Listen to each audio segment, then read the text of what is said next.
Olá e bem-vindos!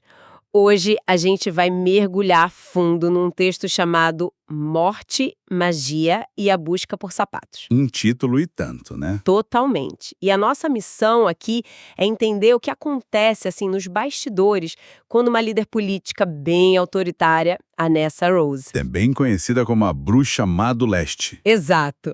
Quando ela morre de um jeito, digamos, espetacularmente bizarro. É o ponto de partida de tudo. Sim. Tudo começa com um tornado que, do nada, arranca uma casa do chão e joga ela bem em cima da Nessa Rose. E o que vem depois é, nossa, uma mistura de tragédia, humor ácido e, claro, muita manobra política. E o mais curioso é que o evento em si, o tornado, é quase a parte menos importante da história. O que realmente importa é como as pessoas reagem a ele. É como se o caos revelasse a verdadeira natureza de todo mundo, né? Exatamente. Porque antes mesmo de encontrarem o corpo, a confusão já está instalada. O texto descreve que ninguém conseguia concordar nem sobre o som que o tornado fazia. Pois é. Para os jornalistas era algo técnico, uma liquefação de ar desordenada. Mas para os religiosos era o ataque relâmpago de exércitos de anjos vingadores. Bem diferente. Nossa, e os supersticiosos já falavam no colapso do tempo.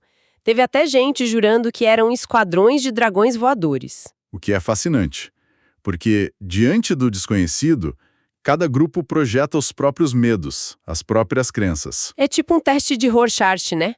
A mancha de tinta é um tornado, mas o que eles veem são anjos, dragões. Qualquer coisa, menos a realidade de um fenômeno natural. E por que essa negação? Porque um simples tornado não tem propósito, é o acaso. E é muito mais assustador aceitar o acaso do que inventar uma história com anjos ou dragões. Entendi. Essas narrativas, mesmo que assustadoras, dão um sentido para o caos. Exato. Mostra uma sociedade que precisa desesperadamente de um significado, sabe?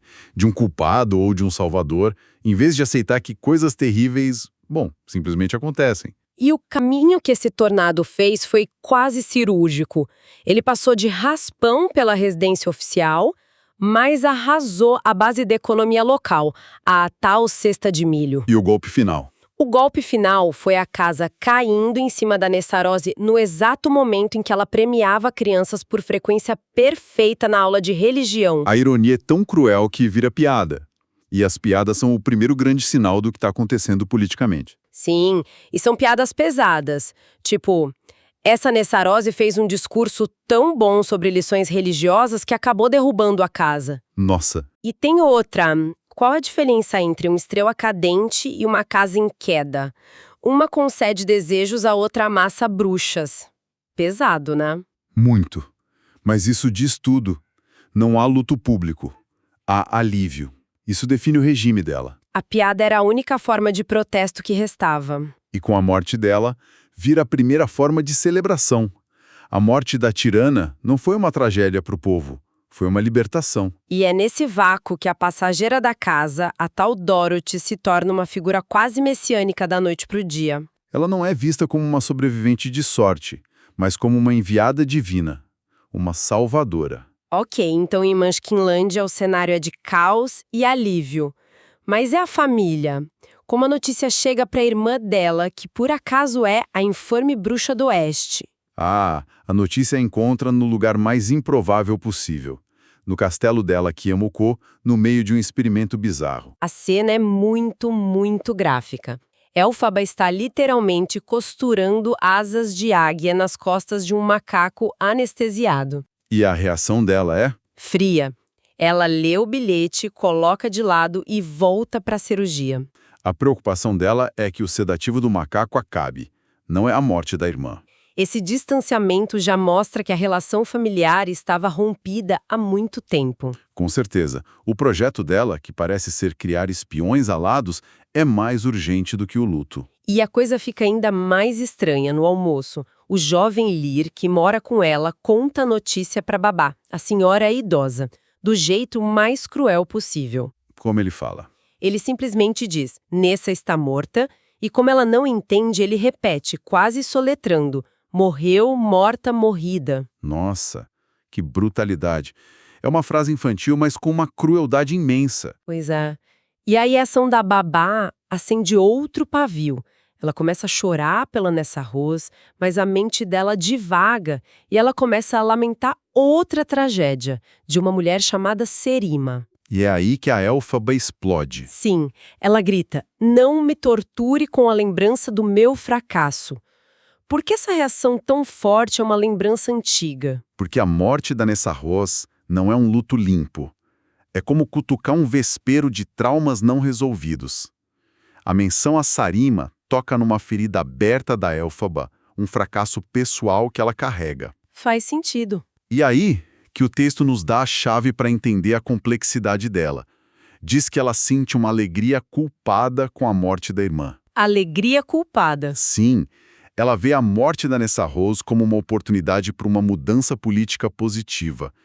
É uma tragédia familiar, mas também, e talvez principalmente, uma janela de oportunidade. E essa confusão de sentimentos a acompanha até o funeral. Chegando lá, a porta praticamente bate na cara dela. Um funcionário, um tal de Nip, a intercepta. E o recado é bem direto, né? Bem direto, ele diz: com a morte de Nessarose, o título de eminência foi abolido. Sua linhagem não lhe dá mais privilégios. Acabou a mamata. Exato. Em questão de horas, ela passou de irmã da governante para uma pária. A velocidade com que o poder se reconfigura é impressionante. E ela não é mais uma nobre, é só a irmã da tirana morta. Mas o reencontro mais devastador é com o pai Frex. A cena é brutal.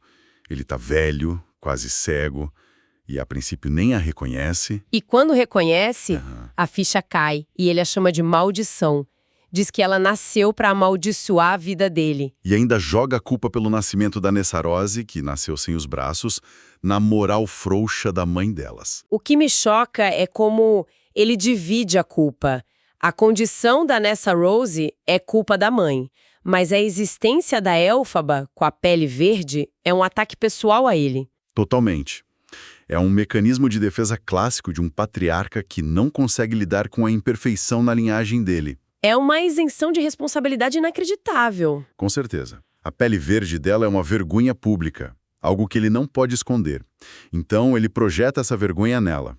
Ele a culpa por existir, para não ter que lidar com os próprios sentimentos de fracasso. E essa rejeição paterna, como a gente vai ver, alimenta quase tudo que ela faz. Exato. Ela até tenta uma última cartada. Pega seu livro mágico, o Grimório, arranca uma página e pede pro pai ler. Acreditando que ele conseguiria decifrar. Sim, mas ele não consegue, diz que é uma língua estrangeira.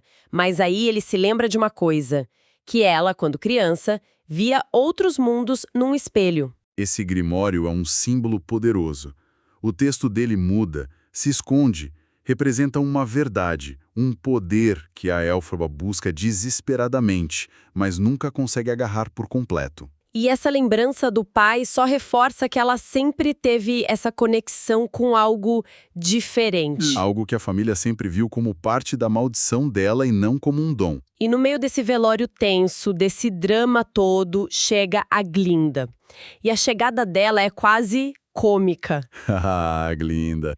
Ela aparece num vestido que o texto descreve como um enorme arbusto com manquinha do tamanho do domo de São Florix. É um espetáculo. Parece um carro alegórico no meio de um funeral. Exatamente. Mas a Glinda sempre usou a frivolidade como uma arma, né? Como uma armadura. Ela chega causando um impacto visual para controlar o ambiente, para se posicionar como a figura central. É uma entrada perfeitamente calculada. Sem dúvida. E ela já chega com uma história muito bem montada. Diz que estava na região por acaso, numa missão de caridade. Que convenientemente tinha a ver com os negócios do marido dela. Meio suspeito, né? Extremamente conveniente. A Glinda é uma operadora política muito mais astuta do que a aparência dela sugere. Ela não dá ponto sem nó. E a justificativa dela para ter mandado a Dorothy embora para a cidade das Esmeraldas soa até nobre. Ela diz que fez isso para evitar uma guerra civil, porque o povo já queria coroar a menina. Uma jogada de mestre. Total. Ela remove uma potencial rival do tabuleiro e, ao enviar a Dorothy para o mágico, ela coloca essa peça poderosa sobre o controle da autoridade central de Oz. Ela está gerenciando o vácuo de poder. A conversa entre as duas vai ficando mais tensa até que vem a bomba. A Glinda, como quem não quer nada, solta que deu os famosos sapatos da Nessarose para Dorothy. Como um amuleto de proteção. E aí a Elphaba perde o controle. A reação é de fúria total. Aqueles sapatos não eram seus para dar. Meu pai os fez para ela, e nessa me prometeu que eles seriam meus. E a resposta da Glinda é de uma frieza impressionante. Primeiro ela minimiza. Ah, para com isso, são só sapatos. E depois ela joga na cara da Elphaba que foi ela, Glinda, quem cuidou da Nessarose na escola quando a Elphaba a abandonou. Ela basicamente reivindica o direito sobre os bens da falecida. Fica claro que nunca foi só sobre os sapatos. De jeito nenhum. O objeto é um catalisador. Para Elphaba, os sapatos são legado, a última conexão com a irmã, uma promessa quebrada. E para Glinda? Para Glinda, era um problema político, um ícone de poder que precisava ser neutralizado.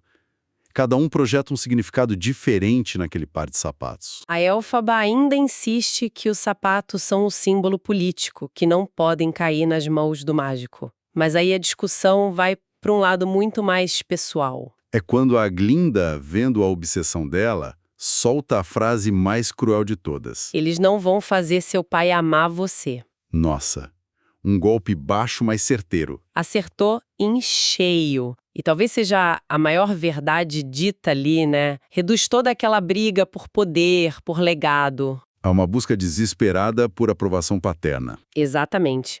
A Glinda expõe a ferida mais profunda da Elphaba. A busca pelos sapatos se torna, naquele instante, uma busca por validação. É tão doloroso que a Elphaba até recorre a uma teoria da conspiração.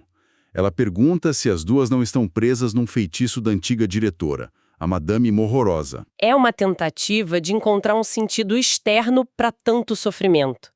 Se ela é uma peça num tabuleiro, então o fracasso não é culpa dela. É o destino. É um encanto. Mas a Glinda recusa essa ideia. Totalmente. Para ela, a vida é feita de escolhas. As pessoas fazem o que fazem, ela diz. Cada uma é responsável pelas suas. Então, no fim das contas, temos um vácuo de poder, uma família implodindo e duas antigas amigas em lados opostos de um conflito por um par de sapatos que significa tudo menos sapatos. A conversa termina num beco sem saída. A Glinda não pode voltar atrás e a Elphaba agora tem uma nova obsessão: recuperar os sapatos. O conflito entre elas é inevitável. É impressionante como grandes eventos políticos, no fim, são movidos por feridas pessoais, por promessas quebradas. E por um desejo desesperado de reconhecimento. O que me deixa com uma última reflexão. Manda. No fim das contas, quem está certa? A Glinda, que acredita que somos arquitetos do nosso próprio caminho, ou a Elphaba, que teme que todos sejamos parte de um encanto maior? A busca pelos sapatos é sobre poder, legado e política, ou é no fundo uma busca desesperada para ter algum controle sobre o próprio destino?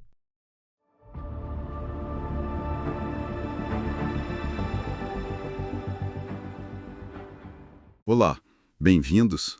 Hoje a gente vai fazer uma análise bem aprofundada de um material narrativo fascinante. Olá. O foco aqui é uma personagem que a gente conhece como a Bruxa. E a gente pega ela num momento assim de extrema vulnerabilidade, logo depois de uma tragédia familiar. Exato. Os trechos que a gente recebeu detalham uma confrontação que é um ponto de virada para ela. A gente vai ver como ela é colocada num novo caminho de vingança, né? Isso. A gente vai acompanhar uma série de encontros que revelam muito sobre o passado dela e também sobre o estado político desse mundo, a Terra de Oz. E a nossa missão aqui é tentar entender as motivações, o que impulsiona essa personagem. Vamos explorar temas como poder, perda, desespero. E como a história pessoal pode moldar decisões super radicais, né? Exatamente. A gente vai traçar a jornada dela desde uma tensa reunião diplomática até um ato final que é, olha, bem violento. Certo, então vamos começar a desvendar isso. A história começa num funeral. A bruxa está de luto por irmã, a Nessarose, e ela é imediatamente convocada por um emissário do mágico. E não é um convite, né? É uma ordem. De jeito nenhum. É uma ordem reforçada com ameaças bem claras contra a família dela. O que é fascinante aí é a dinâmica de poder que se estabelece na hora. O mágico não chega como alguém que oferece condolências. Não. Ele chega como um conquistador consolidando o controle dele. Ele quer discutir questões de natureza diplomática, que é um eufemismo, claro. Um belo eufemismo para me entrega o território da sua irmã agora. Exatamente, ele quer a submissão dela. E a bruxa, mesmo sob essa coação toda, ela imediatamente tenta usar a situação a seu favor. Sim, é impressionante. Ela já pensa na Saquírima, na segurança do irmão, o Frex, e no destino do Fiero. Isso mostra uma mente assim muito estratégica, mesmo num momento de dor imensa. É sobrevivência, né? Ela não pode se dar ao luxo de desmoronar. E o encontro em si é arrepiante. O mágico não é aquela figura grandiosa que se espera. Não, a descrição é de um homem mais velho, de aparência simples, o que torna tudo ainda mais sinistro. Totalmente. E ele é direto. Quer saber as intenções dela para Munchkinlândia e, o mais importante, onde está um livro mágico chamado Grimório. E é aí que o conflito central fica exposto. Ele joga as cartas dele na mesa. E que cartas, hein? Ele revela que tem um exército posicionado perto da casa dela e, de uma forma ainda mais cruel, ele tem uma refém. Ah, e essa parte é terrível. Ele traz à cena a Nor, a filha do amor perdido da bruxa, agora uma escrava, acorrentada. Isso muda tudo. A negociação deixa de ser política. E vira algo profunda e cruelmente pessoal. É um golpe baixo, baixíssimo. É devastador. E para completar, ele informa de maneira casual que a Sarima e o Irge estão mortos. A forma como ele fala sobre a morte do Irge, ele menciona o tal colar de parafina e trata o assassinato como uma declaração pública. Uma declaração pública necessária. Tipo, não foi um assassinato brutal, foi um ato administrativo. É de uma frieza que congela. E tudo isso nos leva ao ponto principal, né? Fica claro que a verdadeira obsessão do mágico não é Oz. Não é o poder, não é a Munchkinlândia, é o Grimório. Exato. Ele revela que veio de outro mundo 40 anos atrás com o único propósito de encontrar esse livro. Peraí, isso redefine completamente o personagem dele. Totalmente. Ele não é um tirano nativo, ele é uma figura externa quase. Colonial que vê Oz e seu povo como, sei lá, ferramentas. Ou obstáculos. Ele mesmo diz que está além desse recital infantil de certos e errados, simplesmente porque ele não pertence àquele mundo. É uma justificativa clássica para cometer atrocidades. As regras daqui não se aplicam a mim. Precisamente. E a bruxa percebe uma pequena vulnerabilidade nisso, quando ela mostra uma página do livro que ela carregava, um encanto para a administração de dragões. As mãos dele tremem. Sim. Ela vê a obsessão dele de perto, a fissura na armadura. E ela tenta negociar. É a única carta que ela tem. Ela oferece a liberdade da Nor em troca do livro. Mas ele se recusa. Ele diz, não faço barganhas, mas eu penso. Que arrogância. É o auge. Ele mantém a Nor como, e essa é a frase dele, minha defesa contra sua raiva. Ele acredita que tem todas as cartas. E naquele momento, ele tem. A bruxa fica sem nada. Exatamente. Só resta a fúria dela e a resolução secreta de nunca jamais entregar o livro. Então, o que tudo isso significa para os próximos passos dela? Ela parte, tem um último encontro silencioso e distante com a Glinda. Um encontro que mostra o abismo que existe entre elas agora. Total. E o foco dela se volta para recuperar os sapatos mágicos da irmã, que agora estão com uma garota chamada Dorothy. E essa busca a leva para casa de velhos amigos da faculdade, o Bock e a Mila. Essa cena é carregada de uma nostalgia e de uma sensação do que poderia ter sido, sabe? Sei. É uma cena muito melancólica. Eles relembram o passado ativista, o trabalho do Dr. Dillamond, a era de ouro que se foi. E esse encontro só ressalta o isolamento crescente da bruxa, porque o Bock e a Mila, eles se acomodaram na vida doméstica. Eles têm medo. Muito medo de falar contra o mágico, temem os espiões e parecem, assim, resignados com a realidade política. E a descrição que eles fazem da Dorothy é incrível. Eles a acham encantadora, simples e direta como uma semente de mostarda. O Boque está completamente fascinado, ele a compara a uma figura de pintura antiga, uma deusa inominável. E ele até nota que o nome dela significa deusa dos presentes. É um ponto de atrito crucial. A bruxa vê a Dorothy como um obstáculo, uma coisinha medonha que possui a propriedade dela. E todos os outros a veem como um símbolo de inocência ou até divindade. O cinismo e a dor da bruxa a impedem de enxergar o que eles veem. E a frustração dela transborda, né? Ela vai embora furiosa. Isso leva a uma grande mudança no plano dela. Deitada num campo, atormentada por pensamentos sobre a morte da irmã, sobre os próprios fracassos, ela toma uma nova decisão. Sim, a ficha cai. Ela percebe que perseguir a Dorothy é uma coisa, mas há uma dívida muito mais antiga a ser acertada. Uma dívida que o próprio mágico revelou para ela. Exatamente, a traição original. O mágico revelou que foi a Madame Mororosa quem o alertou sobre ela e o romance dela. Então ela abandona a busca pelos sapatos. E parte para X com um novo objetivo: matar a Madame Mororosa. A própria cidade de X mudou. Agora é uma fábrica de dinheiro industrial poluída. O contraste com as memórias dela é gritante. É como se o mundo estivesse espelhando a deterioração interna dela, sabe? Faz sentido? Ela encontra a antiga escola, que agora tem uma ala nova financiada pela Glinda. Outro lembrete de como os velhos conhecidos se integraram ao sistema que ela combate. E o clímax da jornada dela é incrivelmente sombrio. Ela encontra o apartamento da Madame Mororosa, tranca a enfermeira no banheiro e entra no quarto. E aí vem a reviravolta. A Madame Mororosa já está morta. Mas isso não impede a bruxa. De forma alguma. O que ela faz a seguir é brutal. Ela golpeia o cadáver com a vassoura e, em seguida, esmaga o crânio com um troféu. Um troféu que, ironicamente, diz em agradecimento por tudo que você fez. A ironia é pesadíssima. E assim a gente termina. Com este ato de violência incrivelmente potente, mas em última análise fútil.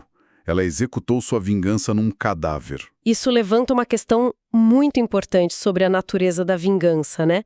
O ato em si não muda nada. A Mororosa já tinha partido. O mágico continua no poder? A Nori ainda é uma escrava.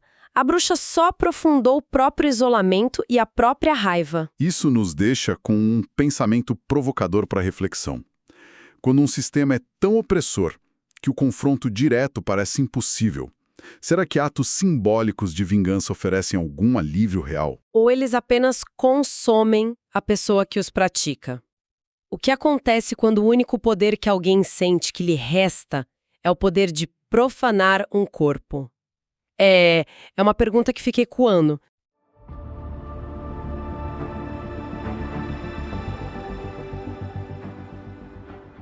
A nossa análise de hoje mergulha numa história sobre o que vem depois da vingança. A personagem central, Elphaba, passou 15 anos planejando e finalmente conseguiu. Matou Madame Mororosa. Mas e agora? Exato. O material que a gente recebeu acompanha os passos dela logo após esse ato.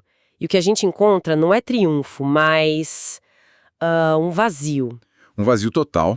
E a gente está aqui para tentar entender o que se passa na cabeça dela e mergulhar numa questão que a história toda parece fazer. Somos definidos pelos nossos atos ou pela nossa origem? E essa é a grande questão, porque a jornada dela a partir daqui não é sobre celebrar a vingança, mas sim sobre uma dolorosa redescoberta de quem ela é. E o ponto de partida já é estranho. Fascinante. Depois de um ato tão monumental, a primeira emoção que ela sente é tédio. E uma preocupação quase infantil de que ninguém note o que ela fez. Que não deem o crédito para ela. Isso. É uma necessidade desesperada por reconhecimento, mesmo que seja por um ato terrível. Exato. Ela precisa que o mundo saiba. E a escolha dela para ser a primeira testemunha é muito sintomática. Muito. Ela não procura um aliado, um cúmplice. Ela vai atrás do Marquês Avaric, uma figura da alta sociedade que ela conheceu na universidade. Por que ele? Essa escolha do Avaric é a chave de tudo, não é? Ele representa o establishment, o poder, o mundo que a rejeitou e... contra o qual ela se rebelou. Exatamente. Ir até ele é uma provocação. É como se ela estivesse dizendo, olhem para mim agora. Olhem no que vocês me transformaram. Ela não quer absolvição. Ela quer uma reação. Ela quer uma reação, ela quer chocar aquele mundo de aparências. E o mais irônico é que ela não consegue. A reação dele é de um tédio quase aristocrático. Ele mal se lembra dela, pergunta qual era mesmo o seu nome. E a resposta dela é cortante. Meu nome era Elphaba. Nossa. Ela já se vê como outra pessoa. Mas o Avarik, em vez de se chocar, a convida para um drink e, do nada, menciona uma figura do passado deles. Um anão ligado a uma mulher sinistra chamada Yeko. E a reação de Elphaba ao nome Yeko é imediata, é visceral. Ela derruba o copo, fica em pânico. Sim. Isso nos diz que, por mais que ela acredite ter se reinventado como essa força vingativa, existem medos muito mais antigos e profundos enterrados nela. Medos que a vingança não apagou. De jeito nenhum. Yeko representa um trauma que 15 anos de planejamento não conseguiram apagar. Faz todo sentido. E o detalhe que o Avarik menciona é muito revelador. Ele diz que mal se lembra de Elphaba, mas se lembra perfeitamente de Yeko e do anão. Porque eles o assustavam de verdade. Exato. É uma lição brutal sobre o que fica na memória das pessoas, né? Não são as grandes causas ou os rebeldes, mas sim o medo, aquilo que te perturba no nível mais básico. Pois é. E é nesse clima que Elphaba finalmente confessa.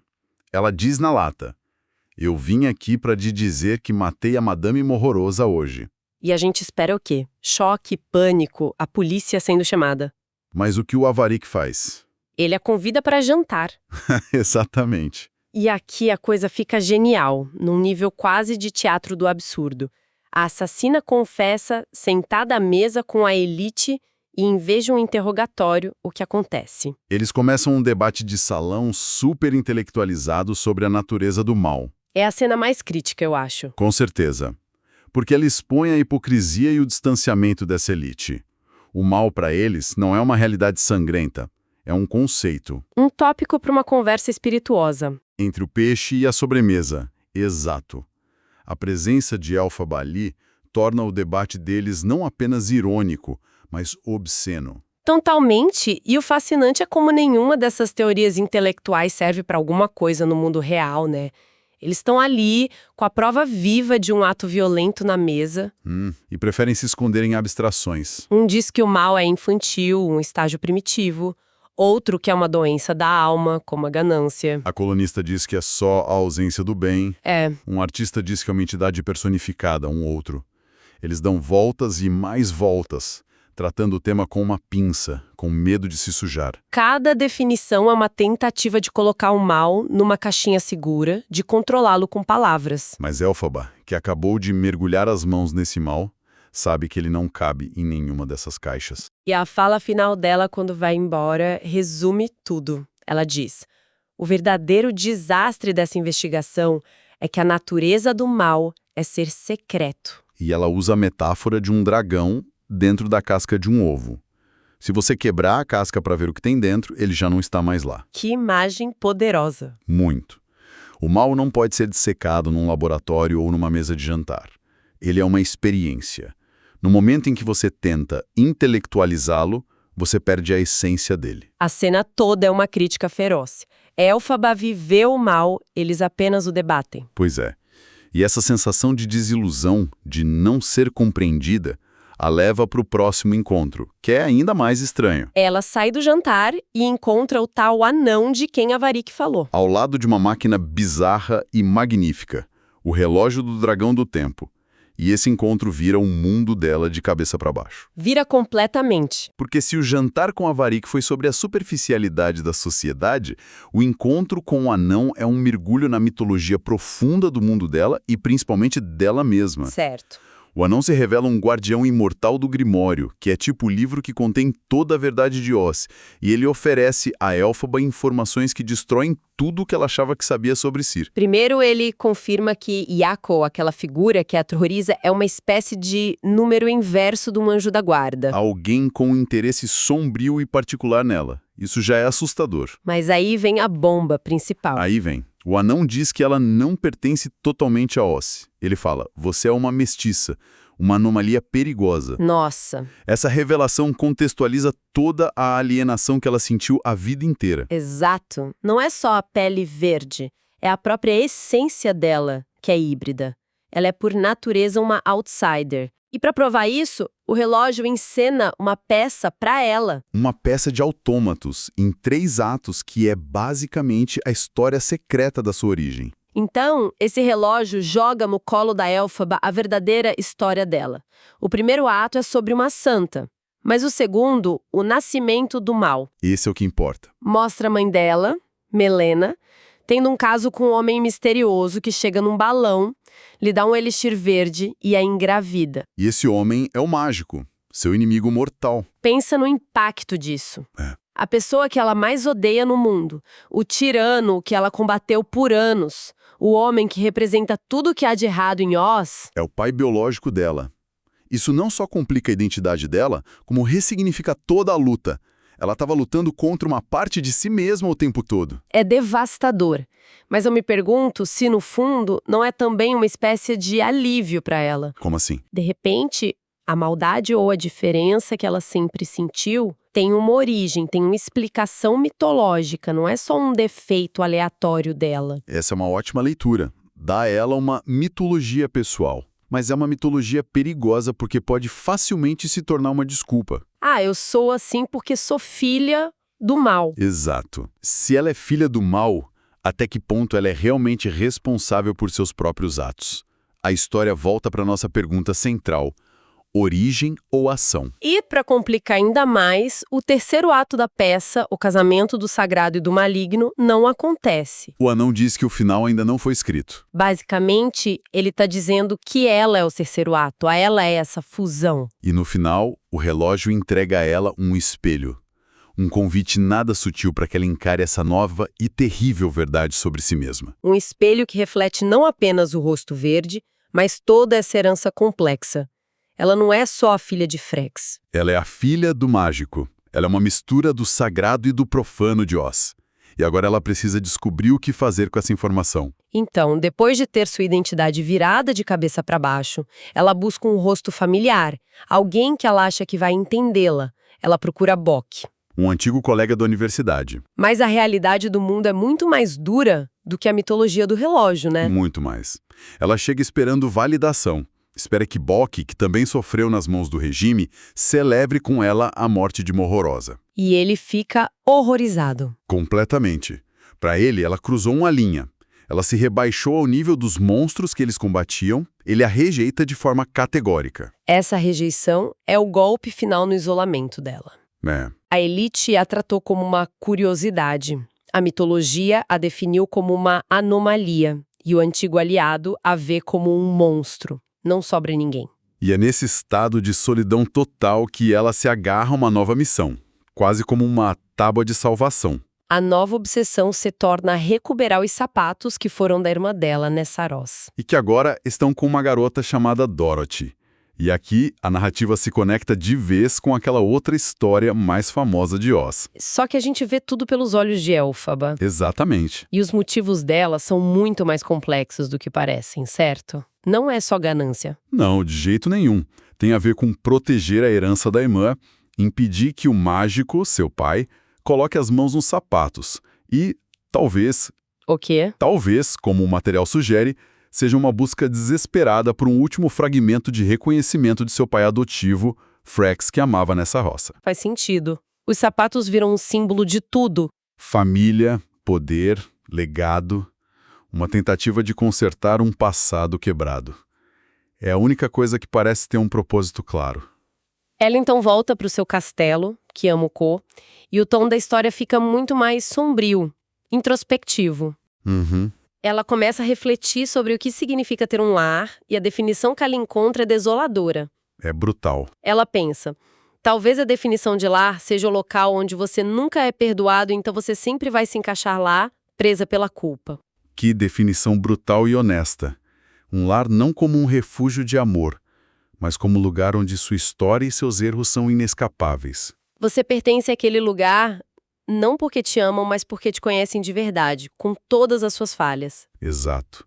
Ninguém pode te julgar como sua família, então você está permanentemente preso ali pela teia da história compartilhada. E com o espelho do relógio em mãos, as memórias começam a voltar com força total. E aí vem uma das cenas mais pesadas. A lembrança dela criança, com o pai, Frex, visitando uma comunidade de Quadrillings. Ele tá ali tentando se desculpar por algum erro, mas os Quadrillings o ignoram, fascinados pela pequena criança verde. E a reação de Frex é o que define a vida inteira dela. Humilhado, desesperado, ele aponta para a própria filha, para a pequena Elphaba, e grita. Isso não é punição suficiente. É de partir coração. Naquele momento, ela entende que, para o homem que a criou, ela não era uma filha, era um castigo, uma vergonha ambulante. Todo o peso que ela carregou, toda a sensação de ser um erro, vem daquele momento, vem do olhar do próprio pai. Essa é a origem do fardo dela. Antes do mágico, antes de Echo, antes da política, veio esse momento. O pecado original da vida dela foi ter nascido. E é olhando para essa memória no espelho que ela faz uma conexão inesperada. Ela se vê em Dorothy. Isso. Ela pensa que as duas, no fundo, são apenas crianças testemunhas, jogadas no meio de um mundo adulto falho e incompreensível que elas não criaram. Essa conexão é muito bonita, porque cria uma empatia que a gente não esperaria. E para fechar, ela tem um pesadelo terrível com o mágico, seu pai biológico. Ele tá numa praia tentando entrar no mar, mas as ondas o jogam de volta pra areia de novo e de novo. Uma imagem muito poderosa. Sim, o mágico, o homem que veio de outro mundo e conquistou Oz, é impotente diante de uma força da natureza como o oceano. Assim como a Elphaba. Exato. Ele também não consegue escapar de quem ele é, de onde ele veio. Ele também é um prisioneiro da sua própria história, tentando lavar um passado que não sai. Chamar muito mais. Ela é o resultado de segredos de família, traumas, profecias e escolhas terríveis. A gente volta à nossa pergunta inicial. O que a define? E a beleza da narrativa é que ela não dá uma resposta fácil. Aquele debate superficial na casa de Avarik acaba sendo um espelho da própria luta interna de Elphaba. Ela é má por causa das ações dela, como o assassinato? Ou ela é uma vítima de forças maiores? A herança do mágico, os traumas impostos por Flex, as manipulações de Echo. A resposta provavelmente é sim para tudo isso. Ela é um emaranhado de tudo isso.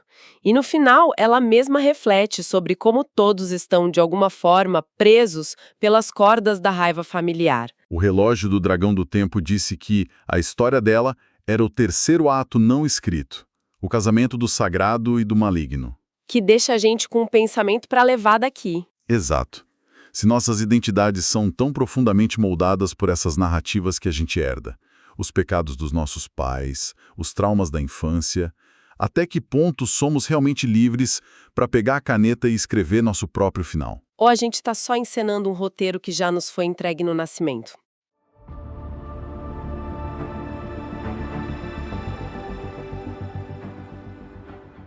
Olá e bem-vindos! Hoje a gente vai dar uma olhada no material que, olha, pega um conto de fadas que a gente acha que conhece e vira ele completamente do avesso. A fonte é um trecho de Dorothy e a Bruxa Má do Oeste. E a nossa missão aqui é fazer o mergulho de verdade na mente de uma das vilãs mais famosas, né, da cultura pop, para descobrir que talvez ela não seja exatamente a figura que a gente sempre imaginou. Vamos acompanhar os pensamentos dela, os medos, até aquele momento fatídico do encontro com a Dorothy. E nós entramos na história assim num momento de altíssima tensão. A bruxa já vive isolada, é uma figura de poder que já está em decadência e, de repente, começam a chegar rumores. Rumores sobre uma garota de outro mundo, uma tal de Dorothy. E com eles, uma sentença de morte vinda do mágico de Oz. É bem aqui que a gente mergulha de cabeça na mente dela para entender o que realmente se passa por trás daquela fachada toda. Exato. E tudo começa quando o Lir, que é um jovem que vive com a bruxa, traz notícias da cidade das Esmeraldas. Ele ouviu dos soldados do mágico que a Dorothy e seus companheiros, o Espantalho, o Homem de Lata e um Leão Covarde. O grupo clássico. Sim. Eles conseguiram uma audiência com o mágico e, bom, fizeram seus pedidos. Cérebro, coração, coragem e, para Dorothy, um jeito de voltar para casa. E o mágico, claro, impõe uma condição. Impossível. Ele só vai atender os pedidos se o grupo fizer o trabalho sujo dele. Que? Matar a bruxa má do oeste. A reação inicial da bruxa é, assim, puro desprezo. Ela acha que o mágico tá só se livrando de um bando de desajustados, mandando eles pra morte certa. Mas é nos detalhes da reação dela que o negócio fica interessante. Ela fica furiosa por ele não ter confiscado os sapatos mágicos da Dorothy. O que já mostra que ela não é só uma força do mal. Ela é uma estrategista. Pensa em poder, em artefatos. Mas aqui tem um primeiro grande insight sobre a psicologia dela. A reputação de assassina não ofende, pelo contrário, ela se sente validada. Para ela, ser temida na Cidade das Esmeraldas é a prova de que as ações dela, como, sei lá, a morte de uma antiga rival chamada Madame Morro Rosa, tiveram impacto no mundo. Exato. Não é sobre maldade pura, é sobre relevância. No mundo que a isolou, ter uma reputação temível é a única forma de poder que ela sente que ainda tem. E a situação toda ganha uma camada extra de complexidade por causa do nome da menina, Dorothy Gale. Ah, sim. Esse sobrenome, Gale, faz com que os soldados de elite do mágico, a chamada Força Gale, fiquem supersticiosos. Eles se recusam a encostar nela. Isso é fascinante. O nome dela vira uma espécie de proteção mística. Mas a relação dela com o Lear também me chama atenção. Ele parece fascinado pela história, quase um fã da Dorothy. E ela o trata com desprezo, mas ao mesmo tempo alerta para ele ficar longe dos soldados, com medo que usem como isca. O que está acontecendo ali? É uma contradição enorme. É a contradição que define a personagem. É uma dinâmica de poder e afeto disfuncional. Ela o vê como inferior, mas existe um senso de responsabilidade ali, meio distorcido, quase maternal, que ela nunca admitiria. E essa tensão entre eles chega no auge quando, no meio da conversa, o Lear faz uma pergunta para ela que provavelmente ninguém nunca ousou fazer. Ele pergunta o que ela pediria ao mágico. E a resposta dela é, nossa, inesperada. Ela quase faz uma piada, mas hesita. E confessa algo que deixa os dois em silêncio. Ela diz, uma alma. É de arrepiar. A bruxa má que é uma alma. Exatamente. A máscara de vilã cai por um segundo. E para aprofundar ainda mais a ferida, ela devolve a pergunta. E a resposta de Liai é igualmente devastadora. Ele diz, um pai. Nesse momento eles deixam de ser a bruxa e seu servo. São duas figuras quebradas confessando seus desejos mais profundos. E essa confessão joga a bruxa num poço de reflexão. Ela, que se considera superior a tudo isso, de repente se vê desejando algo tão fundamental. E essa confissão sobre querer uma alma a joga numa crise existencial profunda. Ela passa a noite inteira pensando sobre fé e moralidade. É um mergulho filosófico surpreendente. Peraí, então a bruxa má do oeste está tendo uma crise de fé, questionando o sentido da vida como qualquer um de nós? Exatamente. Ela, que não acredita num Deus abstrato a quem ela chama de Deus inominável, começa a se perguntar se a religião, mesmo que seja uma ilusão, não seria um mal necessário. Um mal necessário? É um pensamento incrivelmente complexo para uma vilã de conto de fadas.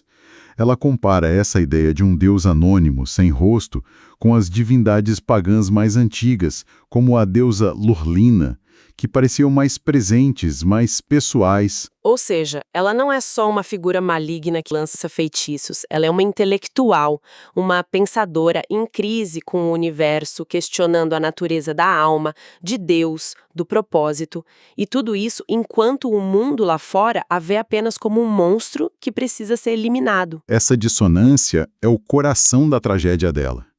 E, enquanto ela está perdida nesses pensamentos, o mundo real não para. A ameaça que ela estava esperando está cada vez mais perto. E a tensão aumenta com uma notícia horrível que o Lear traz. Um soldado que sugeriu publicamente abusar da Dorothy foi punido de forma brutal pelos seus superiores, castrado e pregado num moinho de vento. Que horror! E isso mostra duas coisas, certo? Primeiro, que a Dorothy está sob uma proteção muito poderosa. Mas a reação da bruxa a isso é o que me pega.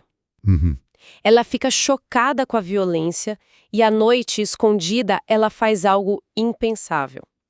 Usa a vassoura mágica para acabar com o sofrimento do soldado, dando uma morte rápida. Mas será que isso foi com paixão de verdade? Ou ela simplesmente não suporta a bagunça e a brutalidade dos métodos do mágico, preferindo uma maldade mais controlada, mais limpa? É uma pergunta excelente. Pode ser um misto dos dois. Ela despreza a crueldade desnecessária, mas é, inegavelmente, um ato de misericórdia. E é nesse estado mental complexo que ela começa a analisar os companheiros da Dorothy. O Homem de Lata e o Leão, ela entende, são anormais, seres que ela consegue categorizar. Mas o espantalho a aterroriza. Ela não sabe o que ele é. Um feitiço? Uma ilusão? O que tem ali dentro? E nesse mistério, ela projeta sua maior esperança. Exatamente. E aqui nasce uma esperança desesperada. E, convenhamos, um pouco delirante. Ela começa a acreditar que o espantalho pode ser o seu grande amor perdido. Fiero. Um homem chamado Fiero, cujo desaparecimento é um dos grandes traumas da vida dela. Essa teoria vira a obsessão dela. A missão de Dorothy, de repente, não é mais sobre poder ou sobre os sapatos. É sobre a chance de reencontrar a única pessoa que ela talvez tenha amado. Ela até envia o seu velho cão de caça, o Mata-Alegria, para tentar farejar o cheiro de Fiero no grupo. E com essa nova motivação, ela parte para o ataque. Mas o resultado é quase cômico. A engenhosidade do grupo da Dorothy é impressionante. Primeiro, os lobos, liderados pelo Mata-Alegria. O Homem de Lata, com um machado, acaba com todos eles. A bruxa fica devastada, não só pela falha, mas pela morte do cachorro dela. Depois, ela envia os corvos. E a solução do espantalho é genial.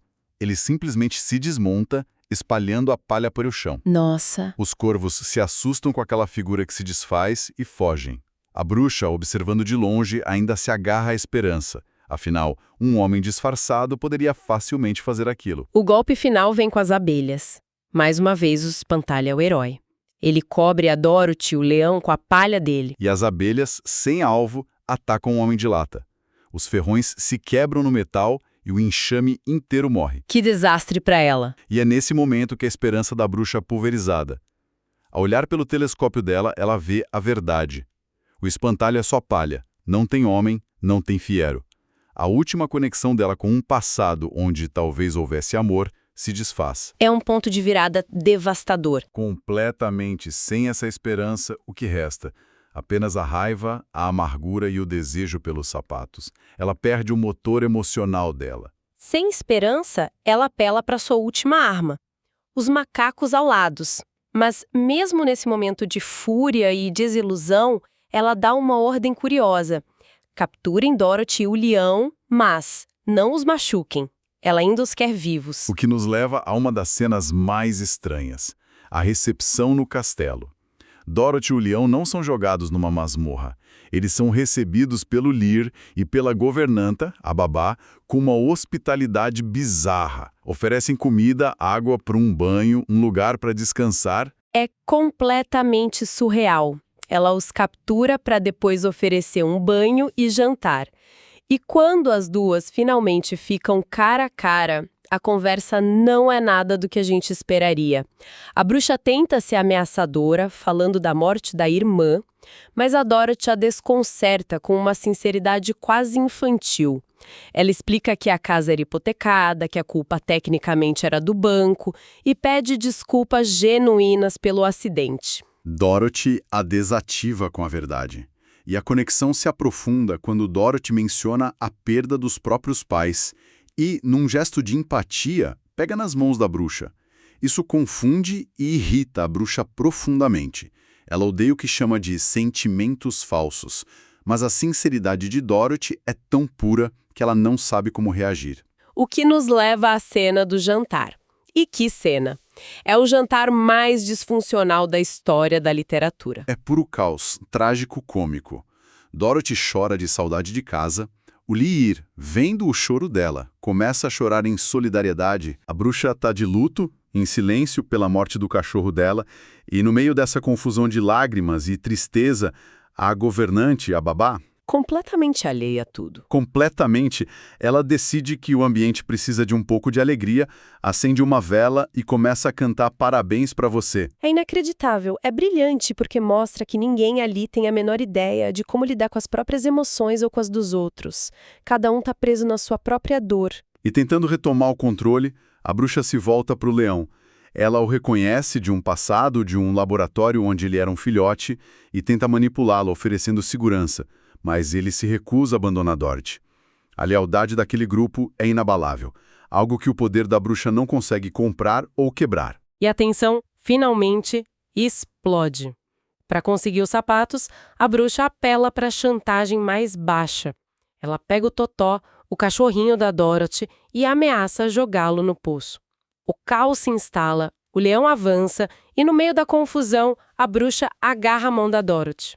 E aqui vem o grande momento do Lear. O garoto que sempre foi passivo, assustado, de repente age. Ele se interpõe e segura a outra mão da Dorothy, protegendo-a.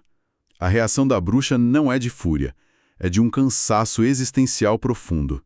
Ela olha para ele e diz em voz baixa: Lear, de verdade, você escolhe os piores momentos para ter caráter. Que frase! É o puro suco de quem está exausta do mundo. E mesmo com a mão presa, prestes a ter os sapatos roubados, a preocupação da Dorothy não é consigo mesma. Ela olha para o Lear e pede para ele cuidar do Totó, aconteça o que acontecer. E nesse turbilhão de emoções, o Lear faz algo ainda mais inesperado. Ele se inclina e beija a Dorothy. Um beijo rápido, assustado. Exato. E a cena que estava no auge do drama é completamente quebrada pela fala final da bruxa. Ela observa a cena toda e resmunga com amargor que é quase cômico. Me poupe. Quaisquer que sejam os meus erros, eu não merecia ter visto isso. Ela encerra o confronto não com uma ameaça, mas com um sarcasmo. Ela é a defesa final dela. Diante de um momento de emoção genuína que ela não entende e não suporta, ela usa a ironia para se distanciar. Exatamente. O sarcasmo é a armadura dela contra um mundo de sentimentos que ela considera confusos e irritantes. Ela não consegue competir com a sinceridade da Dorothy ou a bravura do Lee. Então ela os diminui com uma piada amarga. Ao final desta análise, o que fica é a imagem de uma vilã que é, na verdade, uma personagem trágica. Uma filósofa em crise, assombrada pela perda, desesperada por uma alma e, surpreendentemente, capaz de atos de misericórdia. O confronto com a Dorothy não é uma luta do bem contra o mal, mas um choque entre duas solidões, duas formas muito diferentes de encarar o mundo. Essa releitura nos obriga a abandonar os arquétipos fáceis. Mostra como a mudança de perspectiva transforma uma caricatura numa figura complexa com quem podemos até nos identificar em seus momentos de dúvida e solidão.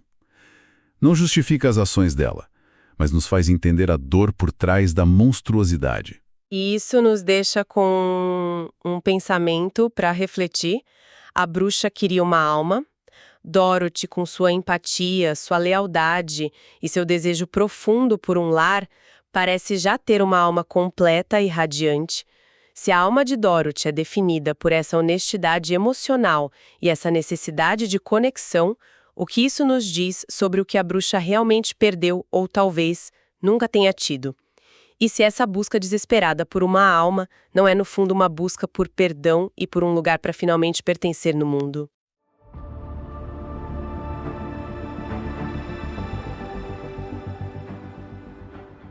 Olá e bem-vindos. Hoje a gente vai se debruçar sobre uma cena que, assim, tá gravada na nossa cultura, né? Com certeza. A morte da bruxa má do Oeste. Exato. A menina, o balde d'água, o derretimento, todo mundo conhece essa imagem. Uhum. Só que a fonte que a gente tem aqui conta uma história, nossa, completamente diferente, narrando os momentos finais da bruxa a partir da perspectiva dela mesma. E é isso que muda tudo. A nossa missão hoje é justamente desmontar essa imagem, o que realmente aconteceu naquela torre.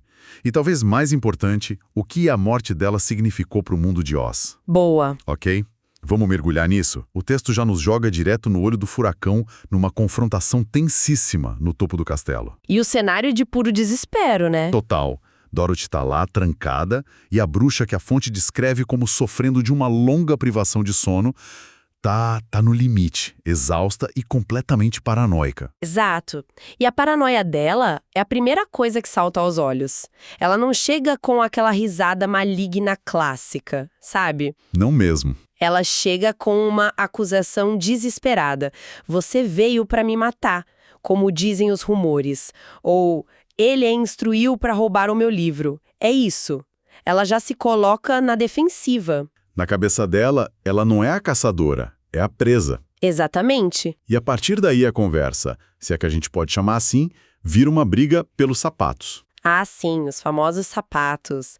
Dorothy insiste que não consegue tirá-los, que Glinda os enfeitiçou, e no meio de toda essa tensão, ela solta um detalhe tão humano e quase cômico. Qual era mesmo? Ela diz: minhas meias estão muito suadas. É inacreditável. Nossa, é verdade.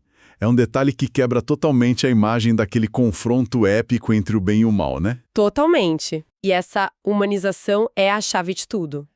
O que é fascinante na psicologia da bruxa, que a fonte nos apresenta, é que ela se vê como uma vítima sitiada. Uhum. Ela começa a listar tudo o que perdeu desde que a Dorothy chegou em Oz, e a lista é devastadora. Ela diz: minha irmã, minhas feras, a lealdade de Lir. Pera, só pra situar quem talvez não se lembre de todos os detalhes da fonte. Lir é aquele jovem misterioso que a acompanhava, né? Sobre quem sempre houve a dúvida se era ou não filho dela. Exatamente. Um garoto que ela acolheu e que agora, na visão dela, também atraiu. E o ápice desse sentimento de perda vem na frase que ela diz para Dorothy: Qual? tudo que eu tenho, cada coisinha que eu tenho, morre quando você aparece. Uau! Isso não é a fala de uma vilã de conto de fadas, né?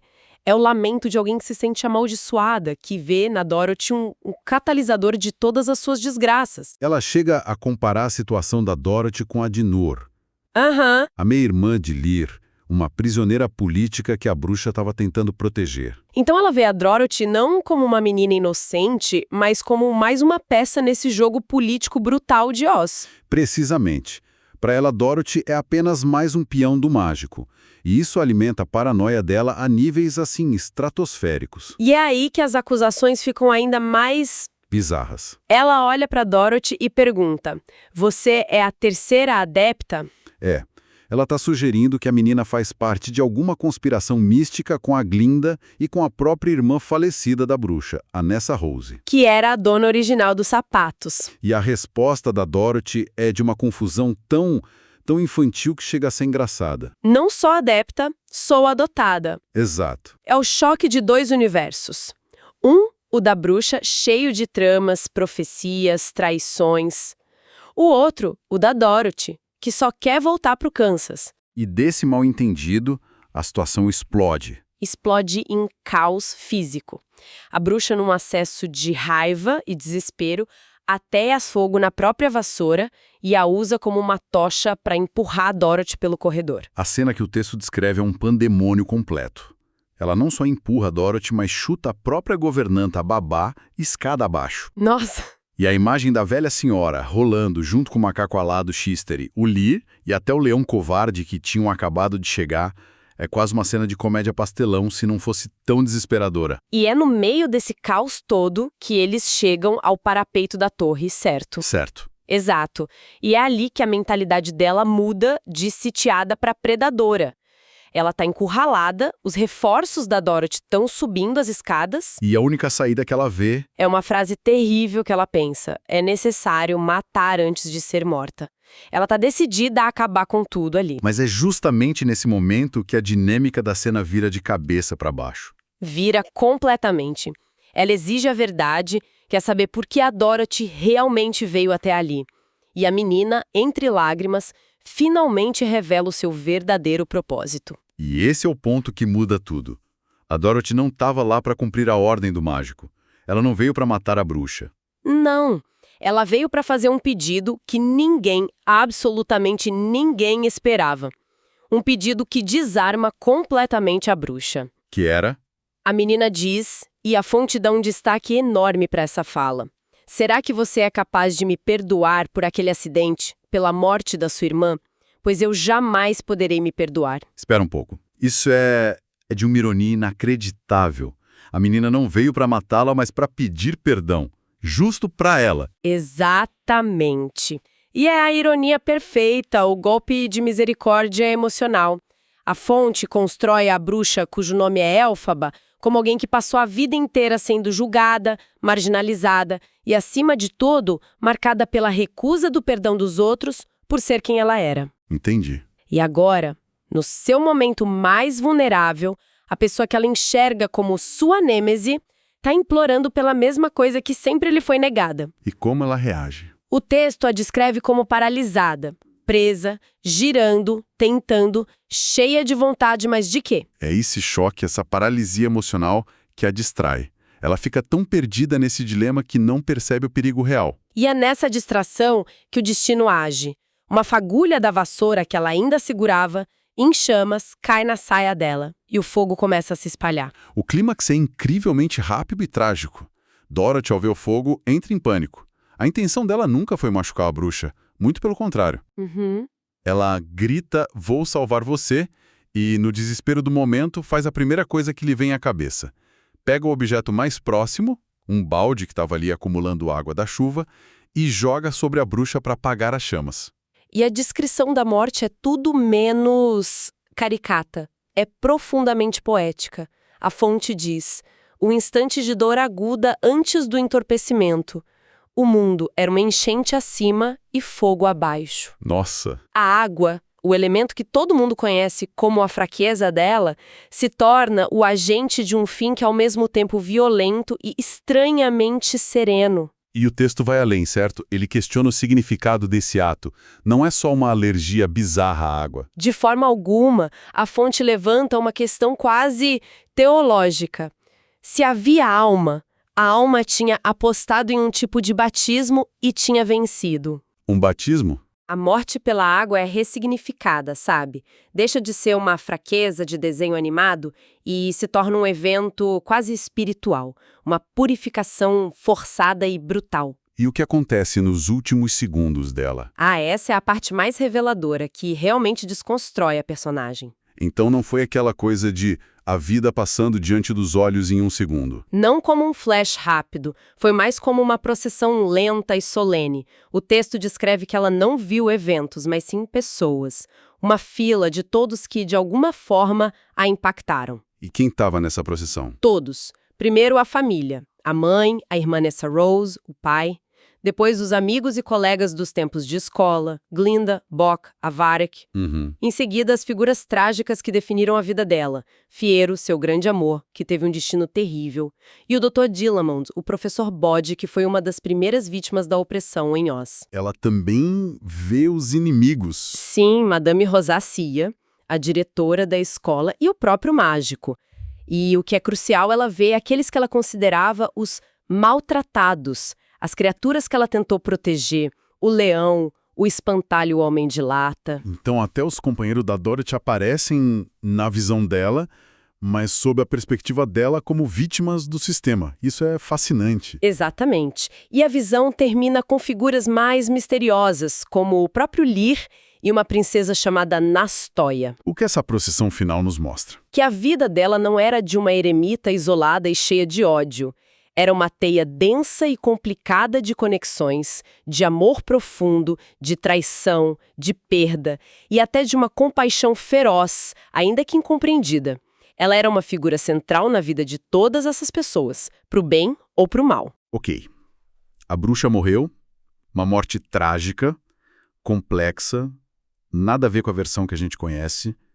Então, problema resolvido? Oz vive feliz para sempre? É aí que a análise da fonte fica ainda mais sombria. O texto nos dá uma espécie de montagem do que acontece em Oz naquela mesma noite. E a resposta é um sonoro não. Não? A paz não chega.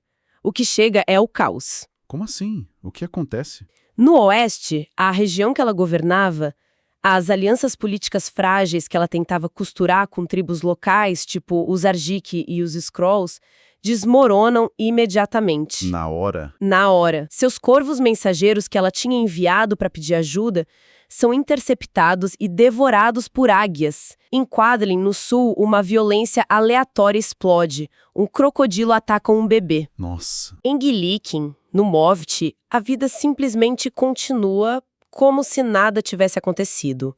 Negócios, trocas de esposas e uma reunião secreta de revolucionários. A morte dela não resolveu nada, só criou um vácuo. E a Glinda? Ela sente alguma coisa. Sim, e há um detalhe muito significativo. O texto diz que Glinda, a quilômetros de distância, sente uma dor inexplicável no coração. Sem saber por quê, ela acende uma vela e a coloca na janela. Como se sentisse a perda. Exato, como se sentisse a perda de sua antiga amiga Elphaba em um nível fundamental, mesmo sem saber do ocorrido. Então, se a gente junta essas peças, o legado dela é o oposto do que se imagina, né? A morte da grande vilã não trouxe paz, mas desordem. Exatamente. O poder que ela representava, por mais temido que fosse, mantinha um certo equilíbrio precário no reino. E quem mais sente essa mudança? Ironicamente, o seu maior inimigo, o mágico. A fonte o descreve como insone, paranoico, esfregando a sobrancelha e sentindo que a sua sorte finalmente acabou. Porque a Dorothy conseguiu. Sim. Ele enviou a Dorothy para fazer o que ele chama de trabalho de um homem. Mas a fonte sugere que uma parte dele talvez até esperasse que ela falhasse. Agora, com a bruxa morta, ele sente que o anjo vingador dele, a própria Dorothy, voltou para cobrar a conta. E a verdade sobre o que aconteceu é imediatamente enterrada, imagino. Imediatamente. A morte dela é oficialmente classificada pelo regime do mágico como assassinato político ou morte rentável. A complexidade, o pedido de perdão, o acidente, tudo isso é apagado. A história oficial é escrita na mesma hora. E para os personagens que estavam lá na torre, o que acontece com eles? Dorothy volta para a Cidade das Esmeraldas, mas em vez de levar o Grimório, o grande livro de feitiços que o mágico queria, Ela leva outra coisa. ela leva um objeto muito mais pessoal e enigmático. Uma garrafa de vidro verde com um rótulo antigo que diz Elixir Milagre. O que é isso? Parece um detalhe tão aleatório. Não é nada aleatório, na verdade. É a chave para entender o pânico do mágico. É? A fonte sugere fortemente que esse elixir pertencia à mãe de Elphaba. E quando o mágico vê a garrafa, a reação dele não é de quem vê um troféu, mas sim de quem vê um fantasma do próprio passado. Então a garrafa conecta o mágico diretamente à família da bruxa. Isso muda tudo. Tudo. O texto diz que ele ofega e agarra o coração. Não é de se espantar que ele tenha decidido fugir de Oz no Barão logo depois. Aquilo era um segredo do passado dele que voltou para assombrá-lo. Exatamente, aquele elixir que provavelmente ele mesmo deu à mãe da bruxa anos antes, era a prova de uma conexão que o aterrorizou. A fuga dele não foi por medo da Dorothy, mas por medo do que aquela garrafa representava. E os artefatos icônicos? Os sapatos que foram o estopim de tudo. Os sapatos viram uma lenda. O texto menciona que eles se tornam um ícone da moda em Oz, com inúmeras imitações sendo vendidas. Mas o destino dos originais é incerto. Se perdem. Se perdem. E Lyle, o jovem que acompanhava a bruxa, simplesmente desaparece na multidão. Ele parte em sua própria jornada para procurar a meia-irmã, Nor. A história dele continua, mais longe dos holofotes. No fim, o que sobra da Elphaba? Da pessoa real? Quase nada. A fonte é brutalmente clara sobre isso. Todo o drama, a dor, a inteligência, o amor, a complexidade da vida dela são completamente apagados da história pública. Sobra só a caricatura. Exato. A frase final sobre o legado dela é cortante. Tudo o que restou dela foi o casco de sua reputação de maldade. A pessoa real desaparece. Só resta o mito da bruxa má. A história da bruxa, como contada nesta fonte, definitivamente não termina com uma lição de moral ou um final feliz. Pelo contrário, o final é ambíguo e um tanto assombroso.